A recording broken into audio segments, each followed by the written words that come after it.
Who else but Nicki Minaj?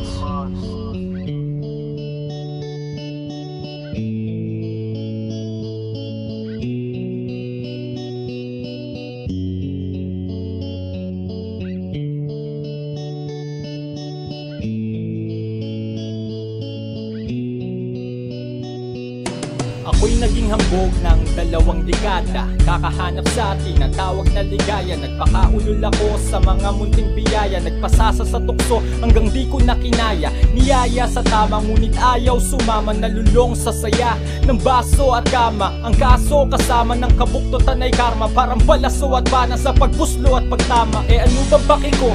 Gusto kong matuwa. Kung lungkot lang din ang bayan, handa kong maluha. Matikman ko lang ang sarap. Kung pagkatapos masuka, ang importante malasahan ko bago maluwa. Ngunit alam ko pa ba kung anong inalok? Hinihigop ko agad, nandun pa nga lang sa sandok. Bigla kong inantok sa gitna ng kasiyahan. Teka wag naman, teka wag naman. Akala mo ay tama na ang ulas na iyong pinanghahawakan, pero hindi mo nalalaman na mas pinalalala mo lang. Akala mo ay tunay na sa'yo ang iyong naranasan, ngunit pagkatapos ng lahat, lalo ka lang nagising na lang akong nangungutya na ang umaga. Sa gilid ng kalsada, wala akong kasama. Pagkapa ko sa bulsa, wala na akong pitakat ang ina ni isa. Wala akong maalala, binaybay ko ang lansangan patungo sa tahanan ko. Bakit ang daming tao ang nagtatawanan? Mga mata nilang nakatitig sa akin, mga ngiting tila merong ibig sabihin. Ano kaya ang ginawa nung taong to nung panahong nawala ako sa sarili ko? Sa kakahanap sa punyetang kasiyahan ko, pati nga katinuan ay nilisan ako. Ngunit may isang ngiting nangingibabaw sa iba. Taglay niya ang mata na hindi mapangusga. Bigla kong nahimbing sa kanyang mga kanlungan. Wag yun na akong gisingin kung ito na ang hantungan ko. Akala mo ay tama na ang ulas na iyong pinanghahawakan, pero hindi mo nalalaman na mas pinalalala mo lang.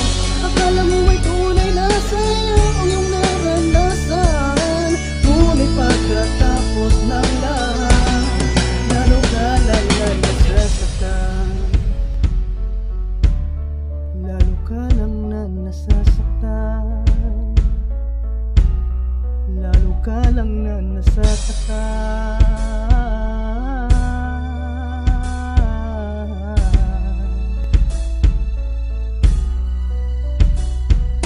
Patawad, hindi ako naging karapat-dapat, ni hindi ko magawa kung ano ang nararapat. Alam ko ang wasto, ngunit hindi ko masapat. Mas pinili ang kabuktutan kesa ang tapat na gawain. Naaaliw ako sa kasalanan, akala ko iyon ang sinasabing kalayaan. Pag hinayaan ka kung saan ka pinagbabawalan, hindi ko na alam, ang dami ko nang nasaktan.